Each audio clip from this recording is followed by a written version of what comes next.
Okay, so we just learned why binomial nomenclature is something we still do because it allows scientists to communicate effectively regardless of who you are, what language you speak, where you're writing, etc. When it comes to naming organisms, life, we all follow the same rule, and that's the rules that Linnaeus first came up with. Okay. Now, there are more names than just a genus and a species, and this is an important what's called the taxonomic classification. You can think of this as a hierarchy as well. It's sometimes called the taxonomic hierarchy. And so at the bottom we have species, above that is a genus, and together they're the binomen. Collectively, the combination makes each thing on Earth unique. For example, you can have many species that have the same species part but are in different genera. For example, there could be other species with Clarkii as the species part, but that combination is unique. Similarly, you could have different species names within the same genus. For example, all of those bears have the same genus part, but the species part is unique. So it's the combination that has to be unique. Above that, there are several genera and families, families and orders, orders and class. It gets a little bit complicated. We'll use phyla, but if you're talking about plants and seaweeds, sometimes people use the word division instead. Above that are kingdoms, and above that, domains. You might know it backwards: kingdom, phylum, class, order, family, genus, species. There's a bunch of mnemonic devices to use to remember that. King Philip or King Philip came over from Germany. I don't know, go with an S there. You might have your other ones, but throw domain at the top. The concept of a domain is new. Linnaeus used all of these and invented a bunch of the words, but domain got added in the 1980s, and we'll talk about that when we talk about bacteria. So that's the new one. So domains at the tip top.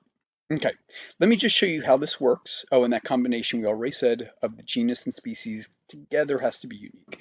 So we're going to do my example of not this cat, Tinkerbell, who is like she normally is, doesn't care.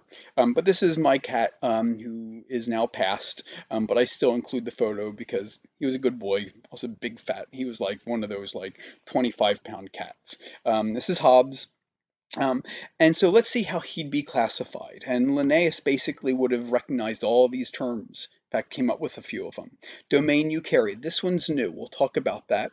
Kingdom Animalia, phylum Chordata, class Mammalia, order Carnivora, family Felidae, genus Felis, species, the combination. Always when you say species, you need both together, Felis catus. Now, let's talk about singular and plural. One species, two species. One genus, two genera. That seems so weird, but just get used to it. One family, two families. Doesn't seem weird to you because you speak English, but trust me, if you're learning English, you're like, wait, you cut the Y and put IES? Makes no sense. English is weird. One order, two orders, one class, two classes. Don't forget ES because it ends in an S. Again, English is goofy. One phylum, two phyla. This is a rule of Greek and Latin. One aquarium, technically two aquaria. Okay, so phyla, don't say phylums. One division, two divisions, one kingdom, two kingdoms. This is a UM versus an OM. So here we add the S. Again, English is so weird. And one domain, two domains. Now, if you've got good etymology skills, you don't need to memorize how my cats are classified. Um, but if you know what these names mean, they actually tell you something. Eukarya says it has nuclei. Animalia means, you already know this, has nerves and muscles and connective tissue and epithelial tissue. That's what the name means, animated, to move. It has nerves. Chordata, we'll learn about this later on, has a spinal cord related thing. Mammalia literally means that it has mammary glands, a special organ that is more pronounced in females when lactating after pregnancy. Um, this word was invented by Linnaeus. There's a really weird story on how he came up with that, given that most mammals, like males, don't really have well-developed mammaries. You think mammals mean hairy. That would have been more unique, but there's kind of an interesting story. I'll let you read about it. Just type in Linnaeus mammalia mammary glands. It's an interesting kind of political story. Carnivora means that basically it eats meat. It's a carnivore. Felidae, if you know the root, basically means the family of cats. Felis means it's a cat, some kind of a cat. Felis catus means it's a domesticated cat of cats. Let's do me or you. Not me now, but maybe earlier when I was, healthier. That's Arnie Schwarzenegger, by the way. Okay, same domain, same kingdom, same phylum, same class, but at this point we go our own way. We're in the order Primates. I know this looks like primates, but it's Greek. It's pronounced Primates. Hominidae means the family of man. Homo means man, human, technically human. Homo means human, but man, because when these names were invented, they didn't really care about the rights of women, like literally at all, and so it meant men. And then Homo sapiens means wise men, the thinking man. Okay.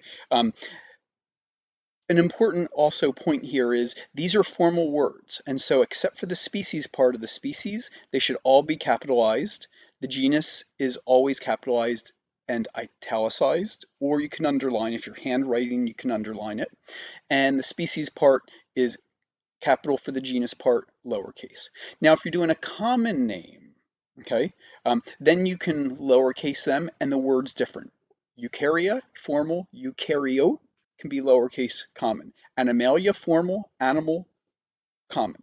Chordate, mammal, carnivore, primate, then it's fine to say primate and primates. But if you're referring to the formal name, it's primates. And then just for comparison, the crayfish or mud bug or crawdad, Eukarya animalia, same kingdom as me and my cat, but now we're in different phyla. Arthropoda, Malacostraca, Decapoda, Cambaridae, Procambrus clarkii. Again, if you've got etymology skills, arthropoda means jointed legs. Yep, it's got legs that are jointed.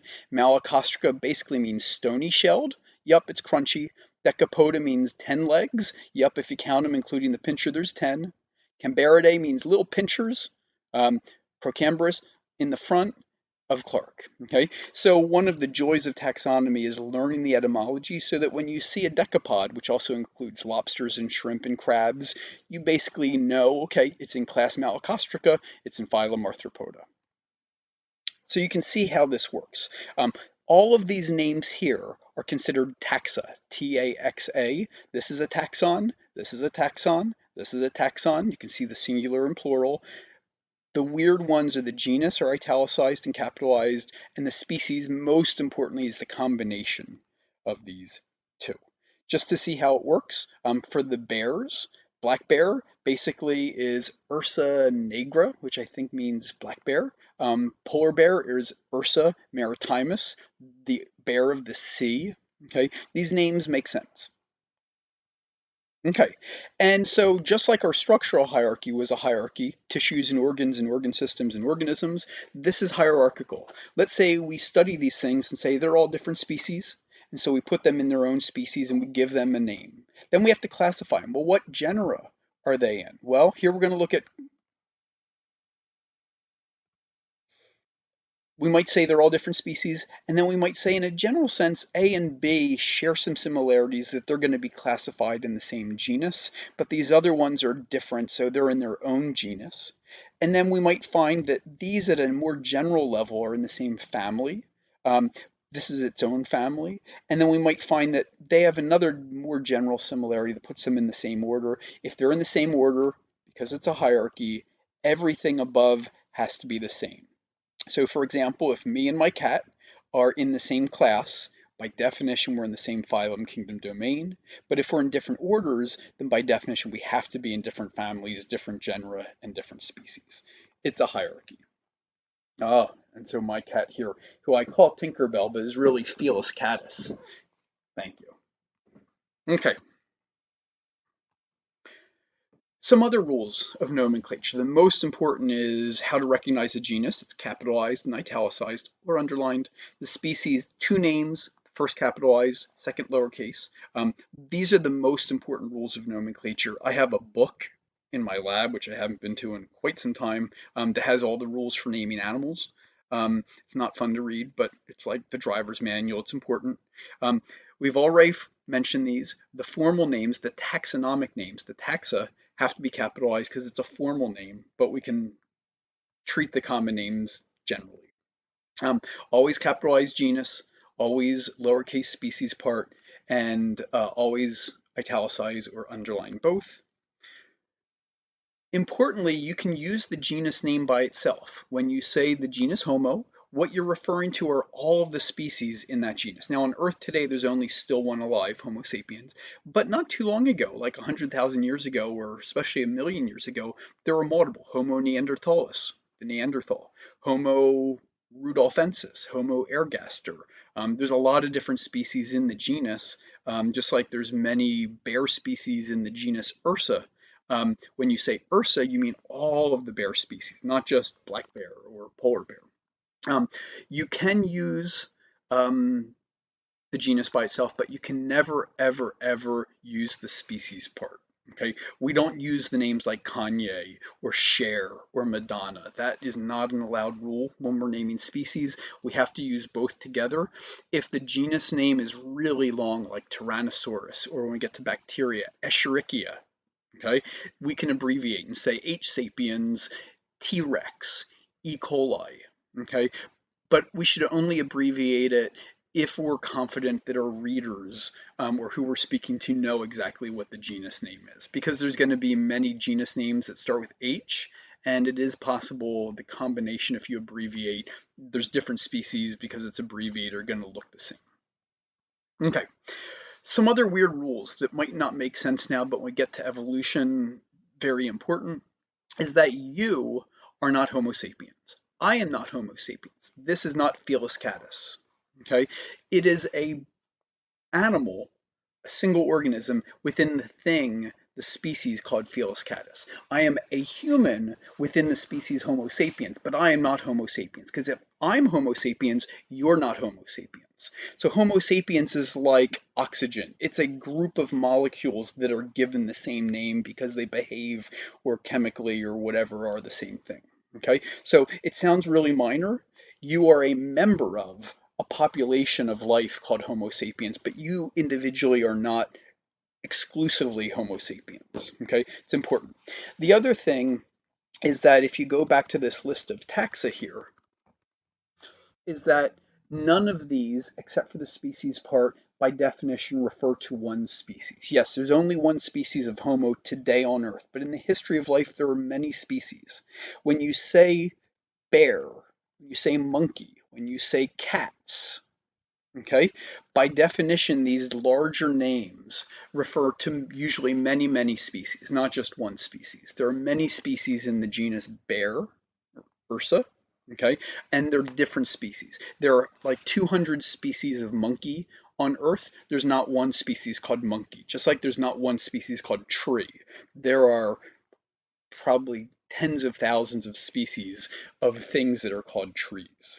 Okay, so most of the general groups of life that we talk about, flowers, trees, monkeys, bears, even things like dogs that include technically wolves and coyotes, those usually refer to higher taxonomic names. Okay, let's finish this module and then we're almost done. We have one really important text slide and then some pictures. We'll pick this up. My cat will hopefully calm down.